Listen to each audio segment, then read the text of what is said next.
பிடியதன் உருவுமை கொலமிகு கரியது வடிகொடு தனதடி வழிபடும் அவரிடர் கடி கணபதி வர அருளில் மிகக்கூடிய வடிவினர் பயில் வழி வளமுறை இறையே ஈசனே சிவகாமி நேசனே எனகின்ற தில்லைவாழ் நடராஜனுடைய திருவடி தாமரையை வணங்கி இன்று நிகழும் மங்களகரமான பராபவ வருடம் சித்திரை மாதம் 18ஆம் நாள் 1/5/2026 வெள்ளிக்கிழமையும் சித்திரை நட்சத்திரமும் சித்ரா பௌர்ணமியும் கூடிய சுபயோக சுபதினத்தில் 1/5/2026 ஆங்கில மாதம் மலர்கின்றது, பிறக்கின்றது.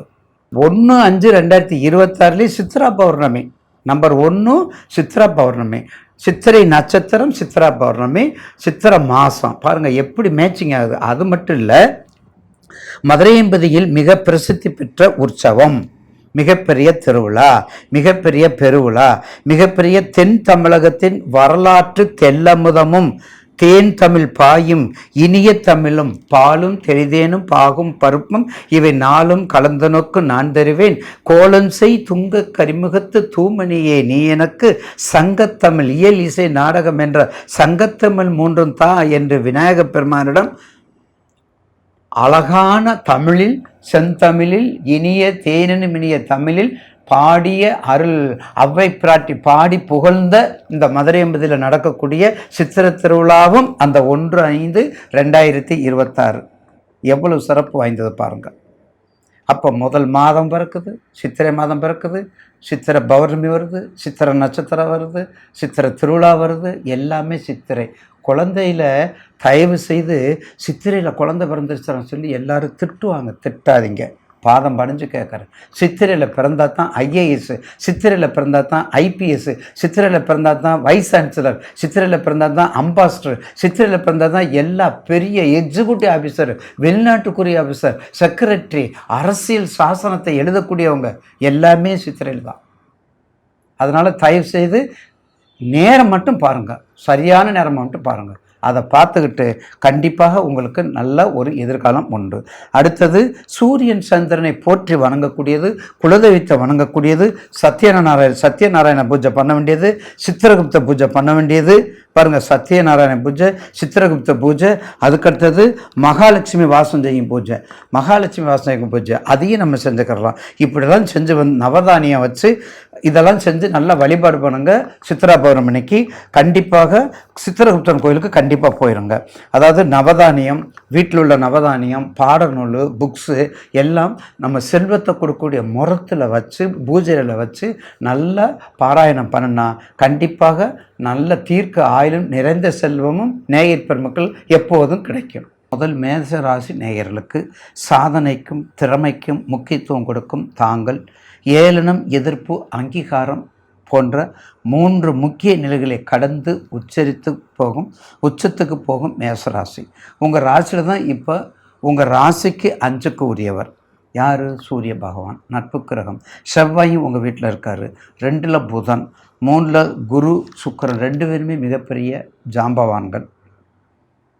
ரைட்டுங்களா? அப்போ ராசிக்கு 5ல் கேது, ராசி சித்திரையில் தான் பிறக்கிறாரு. அதுக்கடுத்து 12க்கு சனி, 10ல் 11ல் ராகு, 12ல் சனி. இதுதான் உங்களுடைய கிரகங்கள். அப்போ சூரியன் செவ்வாய் ராசிநாதன் உங்கள் வீட்டில் இருக்கார். அப்போ மேச ராசியில் உங்கள் வீட்டில் இருக்கும்போது இவ்வளோ நாள் கொஞ்சம் கஷ்டப்பட்டதுக்கு ஒரு ப்ராப்பர்ட்டி வாங்குறதுக்கு ஏற்கனவே 7.5 முதல் சுற்றா 2வது சுற்றாங்கிறத பார்த்துக்கோங்க. அப்போ முதல் சுற்று 2வது சுற்றை பார்க்கும்போது நிச்சயமாக உங்களுக்கு உங்களுடைய தொழில், ரியல் எஸ்டேட்டானாலும் சரி, நெருப்பு சம்மந்தப்பட்ட தொழிலானாலும் சரி, இல்லை அங்கீகரிக்கப்பட்ட கவர்மெண்ட் தொழிலானாலும் சரி, அங்கீகரிக்கப்பட்ட சிவில் சப்ளைனாலும் சரி, இல்லை அரசியல்னாலும் சரி, அரசு சம்மந்தப்பட்டதுனாலும் சரி, ரியல் எஸ்டேட்னாலும் சரி, இல்லை தானியங்கள் சம்மந்தப்பட்டது, எந்த தொழில் நீங்கள் எடுத்து செய்யலாம். பொதுவாகவே உங்களுக்கு எல்லா தொழிலுக்கும் எந்த கலை தான். நிர்வாகம் அதை விட ரொம்ப சிறப்பாக இருக்கும். நிர்வாகங்கள் உங்களுக்கு சிறப்பாக இருக்கும். அதே மாதிரி மட்டன் ஸ்டால்னு சொல்கிறோம், மட்டன் ஸ்டால் போடலாம், பொரியல் துறையும் போடலாம், கோழிக்கடைன்னு சொல்கிறோம், கோழிக்கடை, ஆடுன்னு சொல்கிறோம். அந்த மாதிரி இறைச்சி கடைகளும் நீங்கள் போடலாம். ஏன்னா ரத்தம் சம்மந்தப்பட்டது, டாக்டர் சம்மந்தப்பட்டது, மருத்துவம் சம்மந்தப்பட்டது, வைத்தியம் சம்மந்தப்பட்டது உங்கள் தொழில். அதாவது என்றைக்குமே தெரிந்த தொழிலை விட்டவனும் கெட்டான், தெரியாத தொல்லை தொட்டவனும் கெட்டான். அப்போ கண்டிப்பாக உங்களுக்கு அது ஒரு நல்ல முன்னேற்றத்தை கொடுக்கும். எதை பொறுத்து கொடுக்கும்? உங்களுடைய வயசை பொறுத்து கொடுக்கும். எதை பொறுத்து கொடுக்கும்? உங்களுடைய தசா புத்தியம் அந்தரத்தை பொறுத்து கொடுக்குமே தவிர எத்தனை யோக பலனும் வேலை செய்யாது என்பதை நீங்கள் நினைவில் வைத்து கொள்ள வேண்டும் தயவுசெய்து. எனவே கண்டிப்பாக மேசராசி நேசர்களுக்கு இந்த மாதம் 30 நாள் அப்போது குரு பயிற்சி வருது. அப்போ உங்கள் ராசிக்கு இதுவரையும் 3ல் இருந்தவர் 4க்கு போயிடுறாரு. 4 சுகத்தை கொடுக்கக்கூடியது. 4 தாயாரினுடைய சுகத்தை கொடுக்கக்கூடியது, உங்கள் சுகத்தை கொடுக்குறது. வண்டி, வாகனம், மனை, போக்குவரத்து, நலம், மதிப்பு, மரியாதை, வணக்கம், வாழ்த்துக்கள் எல்லாத்தையும் கொடுக்கக்கூடியது. அப்போ அப்படிப்பட்ட கொடுக்கக்கூடியபோது மேசராசிக்கு இப்போ ஓரளவுக்கு நல்லா தான் இருக்குன்னா 3லேருந்து 4க்கு போகும்போது சுகம் இல்லையா 4ங்கிறது. அப்போ 4ஆம் இடத்துக்கு உங்களுடைய ராசிக்கு 4க்கு குரு போகும்போது கண்டிப்பாக 7, 8, 9, 10 உங்களுடைய குரு 10ஆம் இடத்துல குருலேருந்து 10க்கு இருக்கார். ஏன்னா ரிஷபம் மிதுனம் 12 ஆயிடுது. அப்போ மேஷத்தில் 10ங்கும்போது 10 பாவின்னு சொல்லக்கூடாது. ப்ரொமோஷனோ, வெளிநாடோ, உள்நாடோ, வெளி மாற்றங்கள், உயிர் மாற்றங்கள் எல்லா வகையிலும் உங்களுக்கு சிறப்பாக கொடுக்கக்கூடிய ஆண்டாக இருக்கும் என்பதில் மாற்று கருத்து அல்ல. அஸ்வினி, பரணி, கார்த்திகை.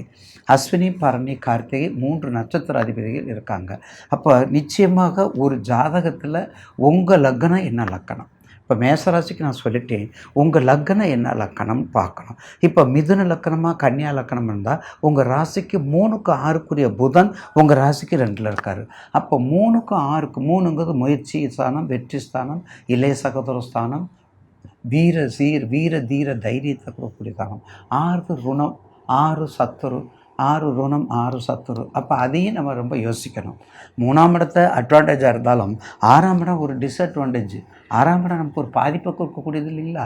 அதனால் ஏற்கனவே 3க்கு 6க்குரிய புதன் யார்? புத்திசாலி. புதன் யார்? செவ்வாய்க்கு பகை கிரகம்.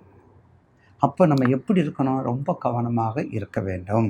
மிதுன லக்கணம் கன்னியா லக்கணமாக இருந்தால் எப்படி? மிதுன லக்கணம் கன்னியா லக்கணம் இருந்தால் நீங்கள் ரொம்ப கவனமாக இருக்கணும். இல்லைன்னா எதை பற்றி நீங்கள் கவலைப்பட வேண்டாம். அஸ்வினி, பரணி, கார்த்திகை. உங்களுக்கு அஸ்வினி, பரணி, கார்த்திகை 3 நட்சத்திரம். அஸ்வினி பிள்ளையார் வழிபாடு.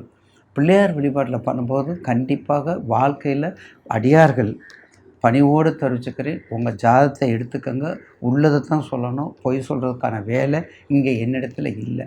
பொய் சொல்கிறதுக்கான வேலை என்னிடத்துல இல்லை. அதுக்கு நீங்கள் யாரை பார்க்கணுமோ அவங்கள பார்த்துக்கலாம். உங்கள் ஜாதகத்தில் என்ன தசாபுத்தி? 6ஆம் இடமா, 8ஆம் இடமா, 12ஆம் இடமா, இல்லை எரிகோணாதிபதியா, கேந்திராதிபதியா, இதை வச்சு ஐயா உள்ளதை உள்ளபடி சொல்லணும். இல்லை எனக்கு பிரம்மகத்தி தோஷம் பிடிக்கும், பயந்து நடக்கணும். ஒரு தொழிலை செய்யும்போது பயந்து நடந்தால் தான் உயர்வுக்கு நம்ம போக முடியும். பயப்படாமல் ஏன்னா தான் நடக்கக்கூடாது. அந்த வகையிலே உங்களுடைய நட்சத்திராதிபதி அஸ்வினி, பரணி, கார்த்திகை. அஸ்வினிங்கும்போது நிச்சயமாக எம்பெருமான் விநாயகப் பெருமானை வழிபாட்டை பண்ணுங்கள். சால சிறந்தது, சிறப்பாக இருக்கும் விநாயகப் பெருமான வழிபாடு. அப்போ அஸ்வினி. பரணிங்கும்போது மகாலட்சுமி நட்சத்திரம் தான். இந்த பரணி நட்சத்திரக்காரங்க ஒரு தடவை வீட்டில் எங்கேயாவது நெல்லிக்காய் மரம் வைங்க. அந்த பரணி நட்சத்திரத்துக்கு நெல்லிக்காயில் ஏதாவது ஒரு நெய்வேத்தியம் பண்ணி மகாலட்சுமிக்கு வைங்க. பால் நெய்வேத்தியம் வைங்க, நெல்லிக்காய் வைங்க. இந்த நெல்லி அவ்வளோ முக்கியமானது. அந்த நெல்லி எல்லா வைத்தியத்துக்கும் முதல் காரணமாக இருக்குது. அப்போ நெல்லிக்காயை நல்லா சமப்படுத்தி நல்லா அதை உணவுலேயோ இல்லை விரதத்துலேயோ நைவேத்தியம் வச்சுட்டா மிக அற்புதமாக இருக்கும். அஸ்வினி, பரணி, கார்த்திகை சொல்ல வேண்டியதில்லை. கார்த்திகை இறைவனுடைய அனுக்கிரகத்தினால, செவ்வாயினுடைய அனுக்கிரகத்தினால, எம்பெருமான் நவகிரகத்தில் செவ்வாய்க்கு அதிபதி. செவ்வாய் அதாவது கிருத்திகையில் பிறந்தது முருகப்பெருமானால் அதுவும் உங்களுக்கு முருகப்பெருமானை வழிபடுங்க, சிவபெருமானை வழிபடுங்க, பாராயணம் பண்ணுங்க. கண்டிப்பாக உங்களுக்கு பாரதம் போட்டு உத்தமமான வாழ்க்கை உங்களுக்கு கிடைக்கும். அப்போ அஸ்வினி, பரணி, கார்த்திகை ஆக 3 நட்சத்திரங்களும் கண்டிப்பாக மேச ராசிக்கு ரொம்ப அற்புதமாக இருக்கும். ஏன்னா காலபுருஷனுக்கு முதல் ராசி. அப்போ காலபுருஷனுக்கு முதல் ராசினா என்ன ஆகும்? முதல்லே உங்களுக்கு அசுபதி தான். அப்போ விநாயகரை தான் நீ வழிபடணும்னா இல்லை, நம்ம மக்களில் நம்ம முன்னோர்கள் நமக்கு சொல்லியிருக்காங்க. நம்ம முன்னோர்கள் நம்ம மக்களுக்கு சொல்லியிருக்காங்க. அதனால் கண்டிப்பாக மேஷராசி நேயர்களுக்கு அஸ்வினி, பரணி, கார்த்திகை. அப்போ பிள்ளையார் வழிபாடு, தேவி வழிபாடு, முருகன் வழிபாடு, கொன்றிருக்குமெல்லாம் குமரருக்கும் இடமாக புகழையத்தோர் வழிபடட்டும். நலிந்தவர்கள், கஷ்டப்படுறவங்க, ஒருவேளை சாப்பாட்டுக்கு என்ன கஷ்டம், ஒரு நேரம் தண்ணிக்கு என்ன கஷ்டம், எவ்வளவு சிரமப்படுற அடியார்கள் இருக்காங்க. அவங்கள உட்கார வைக்கிறதுக்கு நம்ம பாடணும். அப்படிப்பட்ட முருகப்பெருமான் எல்லாத்தையும் கொடுப்பார். மங்களத்தை காக்கக்கூடியவர், மங்களத்தை கொடுக்கக்கூடியவர். திருமணமானாலும் சரி, புத்திரபாக்கியமானாலும் சரி, அதாவது தொழிலில் அந்தந்த தொழில் மட்டுமல்ல, குடும்ப சகதியம், நிர்வாகம் நிர்வாகம்னாலும் சரி, வியாபாரம்னாலும் சரி, தொழில் முன்னேற்றம்னாலும் சரி, நண்பர்கள் கொஞ்சம் நண்பர்களை நீங்கள் எடுத்துக்கலாம். கொஞ்சம் நண்பர்கள் எடுத்துக்கலாம் நீங்கள். கொஞ்சம் நண்பர்கள்னால் கூட்டு வழிபாடு, கூட்டு வழிபாடுக்கு உங்களுக்கு நல்லாவே இருக்கும். கூட்டு வழிபாடு நல்லாவே இருக்கும். அப்போ நண்பர்களுக்கு கண்டிப்பாக எடுத்துக்கோங்க.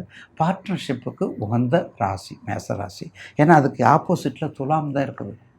அதனால் பயப்பட வேண்டியதில்லை. துலாம் வசிக ராசி தானே. அதே மாதிரி ரிஷபத்துக்கு விருச்சிகம் வசிகம். அதனால் நீங்கள் பார்ட்னர்ஷிப் எடுத்துக்கிட்டு கண்டிப்பாக இந்த மாதத்தை ரொம்ப கவனத்தோடு கொண்டு வந்தால் வெற்றி மேல் வெற்றி கனியை படிப்பீங்க என்று கூறி உளமாற வாழ்த்துகின்றேன்.